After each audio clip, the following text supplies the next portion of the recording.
donc il n'y a pas de souci. Alors donc bonjour à tous, je suis Hélène de Global Attitude, je suis trop contente de vous retrouver aujourd'hui. Alors on va aborder un sujet qui m'a pas mal challengée aussi, qui est comment se remettre d'une rupture amoureuse. Alors vous avez été plusieurs à m'envoyer des petits messages pour savoir si je pouvais vous donner des conseils, etc. Alors aujourd'hui, eh bien, je vais vous dévoiler 3 secrets. Donc comment tourner la page. Ensuite, on va voir comment écrire le nouveau chapitre de votre vie. Et enfin, tous mes petits secrets, ma recette du bonheur, pour que vous puissiez vous aussi avoir un couple épanoui. Alors, c'est parti, on se lance. Alors déjà, tu es au bon endroit si tu viens de vivre une rupture sentimentale ou si ça fait quelques semaines, quelques mois que ça s'est passé. Que ce soit toi qui aies quitté la personne ou l'inverse, on va dire voilà, ce que je vais t'expliquer aujourd'hui va être applicable dans tous les cas. La seule chose, en fait la seule condition, j'ai envie de dire, c'est que tu es dans ta souffrance. Voilà, tu sens que tu n'as pas d'énergie à l'heure d'aujourd'hui suite à ta rupture, tu as du mal à te relever, à retrouver goût à la vie. Donc si tu es vraiment dans ce cas-là, eh ben, tu es au bon endroit, tu ne vas pas perdre 20 minutes de ta vie. Alors comment moi j'arrive à trouver les solutions entre guillemets. Déjà j'ai travaillé sur moi-même parce que pendant 5 6 ans j'ai enchaîné les relations qui finalement ne me convenaient pas. Et à un moment donné j'ai dit stop, qu'est-ce qui fait qu'on arrive toujours à un échec? Voilà, qu'est-ce qui fait que j'arrive jamais à avoir un couple épanoui? Donc ça m'a permis déjà d'identifier pas mal de choses à mettre en place. Et ensuite, ça a été mis en application avec mes coachés, c'est clair.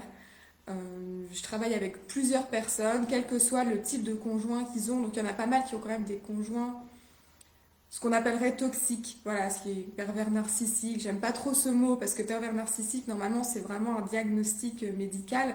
Maintenant, on l'emploie un petit peu à tort et à travers. Enfin, dès qu'on croise un con, on dit qu'il est pervers narcissique, mais non, pas forcément. Il y a d'autres personnalités toxiques que cela. Donc voilà, tout ça ont fait que j'ai trouvé les 3 secrets que je vais te dévoiler tout de suite. Alors le premier, c'est comment tourner la page. Parce que là, en fait, tu souffres, tu as mal, et qu'est-ce que tu veux? Moins souffrir. Alors, déjà, dis-toi que c'est normal de souffrir. Tu sais qu'une rupture sentimentale est considérée comme un deuil. Donc c'est normal que tu passes par cette phase de souffrance. Ne t'en veux pas pour ça, c'est ok. Maintenant, ce que je veux, ce que tu veux, ce qu'on veut tous, c'est rebondir derrière, retrouver de l'énergie, retrouver l'envie d'aller de l'avant.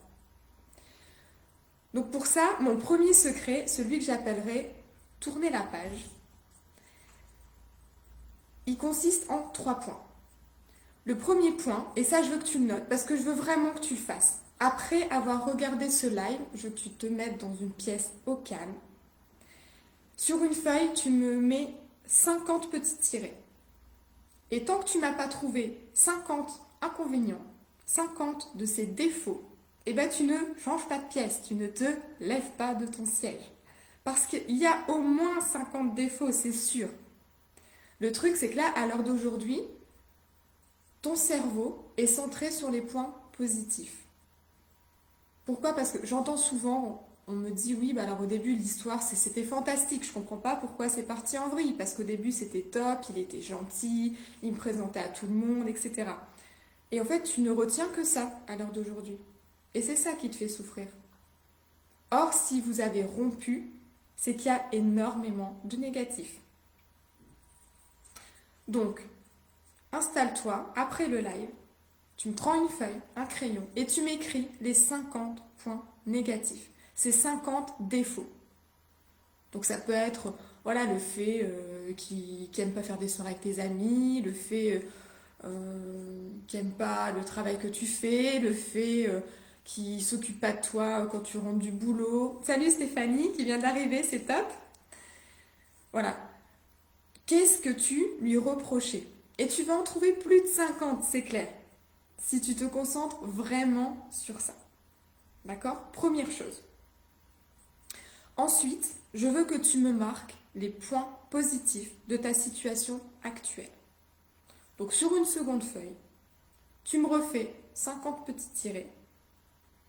Et là, tu me marques toutes les choses que tu as maintenant et que tu n'avais pas quand tu étais en couple avec lui. Ça peut être le fait que tu peux davantage voir tes amis, euh, voilà, le fait que tu peux te faire des plaisirs que tu faisais pas avant, tu fais des sorties, bon, avec le Covid c'est un peu compliqué, mais que tu te fais des petits plaisirs que tu ne te faisais pas avant. Ok? Donc deux choses, les 50 points négatifs de ton ex et les 50 choses positives que tu as aujourd'hui du fait d'être séparé. Ok? Voilà, ça c'était le premier secret, le premier exercice que j'avais envie de te donner. La deuxième chose, ensuite, c'est d'écrire le nouveau chapitre de ta vie. C'est ce qu'on veut tous. Alors moi, ce que j'avais fait, et qui a hyper bien fonctionné, alors après on y croit, on n'y croit pas. Dans le sens où moi je me dis, si tu demandes clairement à l'univers, à la vie, à Dieu, à ce à quoi tu crois au-dessus de nous, il va te l'apporter. Moi personnellement, voilà, je me dis si je suis assez précise. Alors, Stéphanie qui dit ça coupe, je sais pas pour les autres, mais si ça coupe toutes les 5 secondes. Alors, je suis pas au même endroit que d'habitude, ce qui veut dire que le réseau n'est peut-être pas comme d'habitude. J'ai pas mon assistant informaticien en plus avec moi. Moi j'ai du réseau, alors je ne sais pas pour les autres. N'hésitez pas à me mettre en commentaire s'il y a un souci. Sinon le live de toute façon il sera disponible en replay sur mon profil. Et je le mettrai aussi dans le groupe La recette d'une leaduse. Donc vous inquiétez pas, vous pourrez y avoir accès après, il n'y a pas de souci. Voilà, donc du coup le deuxième secret, c'est vraiment de demander à l'univers, à la vie, ce que tu veux. Parce que est-ce qu'à un moment, tu l'as demandé, tu l'as clairement identifié? Non. Pourtant, quand tu vas faire tes courses, tu fais ta liste précise. Tu vas pas dans le magasin en te disant, bon, bah, je sais pas trop, je vais errer dans les rayons, puis on va voir les produits qui sautent dans mon chariot. Non, non, non. Tu fais ta liste. Là, c'est pareil. Qu'est-ce que tu veux? Tu veux quoi comme critère? T'en as forcément. Alors déjà, tu peux prendre par rapport aux premiers 50 inconvénients que tu as trouvés de ton ex, et ben, qu'est-ce que tu aurais voulu à la place? Voilà, si tu as marqué par exemple, il n'est pas assez attentionné quand je rentre du travail, chose qui était le cas pour moi, bah, qu'est-ce que tu veux? Bah, tu veux quelqu'un, quand tu rentres du travail, déjà qui te dise bonjour, et puis qui te demande comment s'est passée ta journée. Et ben, tu l'écris, ça te fait déjà deux choses. Voilà, donc ce que je vais te demander, c'est vraiment d'écrire la liste des 50 critères que tu veux. Faut être précis, d'accord? C'est pas je veux un mec gentil. Non, non, non. Je veux un mec ou une femme, comme vous voulez, grand, brun, avec des yeux marrons par exemple, qui travaille dans tel secteur d'activité, qui a tel loisir, qui aime ça et ça dans la vie. Voilà, faut être précis. Quand tu vas acheter une voiture, tu es précis. Tu dis pas il me faut une voiture. Non, non, tu te dis il me faut une voiture, 5 places, telle couleur, tel modèle, telle puissance. Voilà, c'est pareil. C'est la même chose. Sois précis avec ce que tu veux. Moi, ce que j'avais fait aussi en plus, c'est de pondérer chaque critère. Pourquoi? Parce que parfois, en fonction de tes valeurs, en fait, en fonction de ce qui est important pour toi, il y a des choses qui vont valoir plus de poids dans la balance que d'autres. Par exemple, pour certaines d'entre vous, ça peut être le fait qu'ils veuillent des enfants, qu'ils aiment les enfants. Et ça, c'est un critère qui est indispensable. Bah oui, parce que si toi, par exemple, tu as déjà un ou deux enfants, et puis tu tombes avec quelqu'un qui ne supporte pas tes enfants, j'ai envie de te dire, c'est quand même... Il y a de fortes chances pour que ce soit éliminatoire. D'accord? Donc n'hésitez pas à pondérer vos critères. Après, par exemple, si tu veux qu'il fasse 1m70 et qu'il fait 1m65 ou 1m80, c'est peut-être pas un drame, quoi. Donc ça va valoir moins de poids dans la balance. Ok? Donc deuxième chose à faire aujourd'hui. Mon troisième secret, et je pense que c'est celui qui va vous intéresser aussi, c'est ma recette du bonheur. Comment faire pour être heureuse sentimentalement, pour surmonter tous tes échecs passés et te dire en fait c'était pas des échecs, c'était des moments qui m'ont permis d'apprendre des choses, de grandir et maintenant je vais trouver la relation qui me convient. Alors le premier point déjà, tu sors d'une rupture, crée-toi une atmosphère agréable. Ça veut dire offre-toi un petit plaisir, change quelque chose dans ton quotidien que tu n'avais pas avant et qui va te faire plaisir. Alors ça peut être par exemple aller prendre soin de toi, te dire là cette semaine je vais aller me faire un massage, je vais aller à l'institut de beauté, je vais reprendre le sport, je vais revoir mes amis, je vais prendre un animal de compagnie.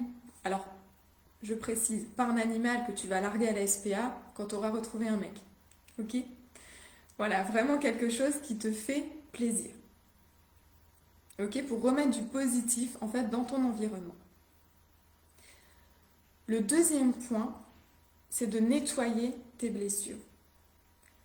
Alors, j'avoue, c'est pas forcément le point le plus agréable.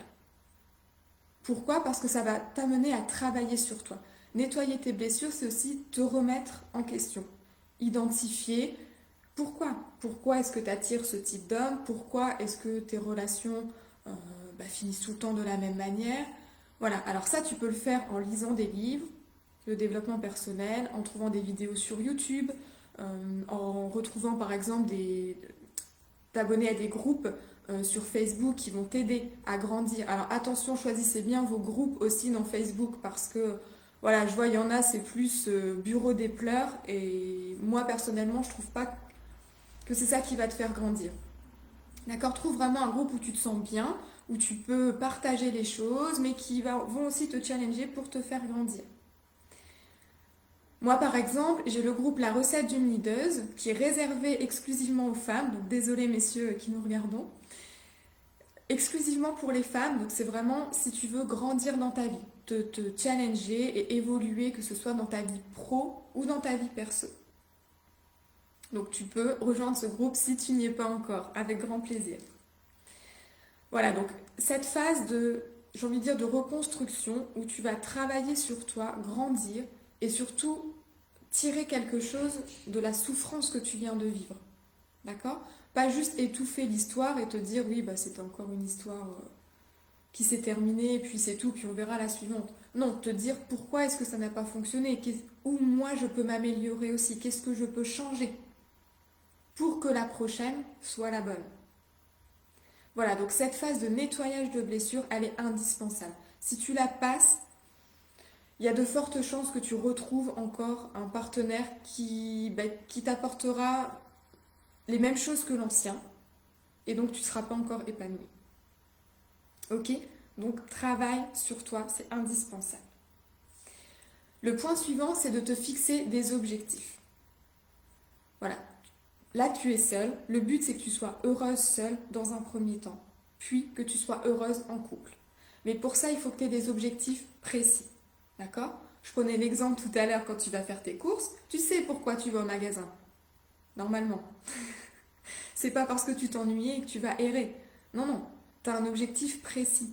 Donc là, c'est la même chose. Qu'est-ce que tu veux dans ta vie? Qu'est-ce qui est important pour toi? Et j'ai envie de te dire, le seul critère vraiment à prendre en considération, c'est tes valeurs. C'est ce qui est important pour toi. Pourquoi? Parce que si tu fais des choses qui ne sont pas importantes pour toi, c'est clair, tu pars droit dans la dépression, le burn-out, l'échec. Mais ça, c'est certain. Donc c'est vraiment indispensable que tu identifies qu'est-ce qui est important pour toi, qu'est-ce que tu veux, et que tu fixes des objectifs. Et que tu sois intransigeante avec toi. C'est-à-dire, tu vas les respecter, tes objectifs. Tu vas pas te dire, lui finalement, oui, il veut plus que je vois mes amis, tant pis. Non, parce que si c'est important pour toi, quand il va t'empêcher de voir tes amis, tu vas dire tant pis les premiers mois. Et puis après, ça va être trop contraignant pour toi. Et c'est quelque chose que tu lui reprocheras et peut-être que vous allez rompre pour ça. Alors que si dès le début de ta relation, tu lui dis, moi, voir mes amis, c'est indispensable, alors on peut nuancer, On peut trouver une alternative. Par exemple, tu vas peut-être plus voir tes amis tous les jours. Et voilà, trouver une alternative qui convient à tous les deux, mais qui prend en compte ton besoin, tes valeurs. Sinon, c'est voué à l'échec. Ok? Donc fixe tes objectifs en fonction de tes valeurs, de ce qui est important pour toi. Le point suivant, c'est de sélectionner ton entourage. Je prends souvent l'exemple, dis-toi que tu es une belle plante, on va prendre une belle orchidée, et là tu es juste en train d'essayer de pousser dans le désert. Alors le désert c'est très bien, mais c'est très bien pour les cactus. Et toi, tu n'es pas un cactus, tu es une orchidée. Ce que je veux dire par là, c'est que si tu ne sélectionnes pas ton entourage, si tu ne te mets pas dans un terreau propice à ton développement, mais ça sera voué à l'échec, c'est clair. Regarde les gens qui sont autour de toi et demande-toi s'ils te correspondent, s'ils te font grandir, si c'est des gens avec qui tu as envie de passer toute ta vie. Et déjà, rien que là, tu vas sélectionner, tu vois, tu vas sélectionner des personnes qui finalement ne te correspondent pas ou te correspondent plus. Et le fait de sélectionner, de les écarter provisoirement de ta vie, ben ça va laisser de la place pour trouver d'autres personnes qui te correspondent à l'heure d'aujourd'hui. Et c'est comme ça que tu vas pouvoir rencontrer la personne qui te convient. Parce que tu as évolué ces dernières années, c'est normal. Donc les personnes que tu côtoyais il y a 10 ans te correspondent peut-être plus maintenant. Donc il est indispensable que tu sélectionnes ton entourage. Dis-toi que tu es la moyenne des 7 personnes qui t'entourent. Donc ce qui peut être intéressant aussi, c'est que tu listes les 7 personnes qui sont proches de toi et que tu te demandes s'ils correspondent à ce que tu veux, s'ils correspondent à tes valeurs, à tes objectifs, si c'est des gens avec qui tu as envie de continuer l'aventure de la vie. Voilà, prends le temps de faire ce petit point qui est vraiment, vraiment, je t'assure, indispensable aussi. Le dernier point de ma recette du bonheur, c'est de ne pas faire une obsession de l'autre. Parce que si tu fais tout ça dans le seul but de récupérer l'autre, tu vas droit dans le mur, encore une fois. Parce que tu ne vas pas t'écouter. Inconsciemment, tu vas te dire, lui, c'est ça qu'il recherche, donc je vais essayer de répondre à ses valeurs, à ses besoins, à ses objectifs, mais jamais aux tiens. Donc dis-toi que là, tu recommences un nouveau chapitre de ta vie. Peut-être que ça sera ton ex qui reviendra, on ne sait pas. Mais ne pars pas dans l'objectif de te dire je veux le récupérer. Non, dis-toi je veux grandir, je veux moi évoluer, je veux prendre en compte mes valeurs, mes objectifs, sélectionner mon entourage, être épanoui, et puis on verra. Si lui, c'est le terreau qui lui correspond, et il reviendra. Et si c'est pas lui, c'est que ça sera quelqu'un qui me correspond davantage. Donc c'est top. Voilà, je sais que c'était très riche en conseils, donc n'hésite pas à re-regarder le replay. Ce que je te conseille vraiment, c'est de faire les petits exercices que je t'ai dit. Alors, il y a une petite chose que je n'ai pas précisée, c'est vraiment fais-les par écrit. Le fait d'écrire, tu vas vraiment conscientiser davantage. Tu vois, quand je te demande au début les 50 inconvénients, écris-les. Te dis pas, oui, je vais regarder la télé en même temps, puis je vais réfléchir à 50 inconvénients. Non, non, non, non. Écris-les vraiment. Voilà, et surtout, ce que je voulais, la petite phrase pour conclure, dis-toi que le couple est fait pour te faire grandir. Le couple, il est fait de challenge et de confort. C'est normal. On se sépare quand il y a trop de challenge ou trop de routine. Mais le jour où tu vas trouver ce juste équilibre entre challenge et confort, c'est là où vous allez grandir ensemble. Et c'est ce sur quoi tu dois fixer ton attention. Trouver quelqu'un qui va être assez challengeant pour te faire grandir, mais en même temps te proposer aussi assez de confort pour que vous soyez heureux ensemble. Voilà, surtout, mais n'hésite pas à mettre en commentaire les difficultés que tu pourras avoir, ou ce que tu as mis en place, ou voilà, comment tu as vécu ce live. Ce que je peux te conseiller aussi, c'est d'aller sur la page de Global Attitude, donc sur la page YouTube, où tu vas trouver une vidéo où je te donne 5 livres relatifs au développement personnel. Et dans ces 5 livres, il y en a un qui concerne justement les langages de l'amour, donc pour améliorer la communication avec ton partenaire. Ça peut aussi vachement être utile, que tu sois en couple ou pas. Voilà, et puis moi, pour ma part, je te dis à la semaine prochaine, à dimanche prochain. Bon week-end.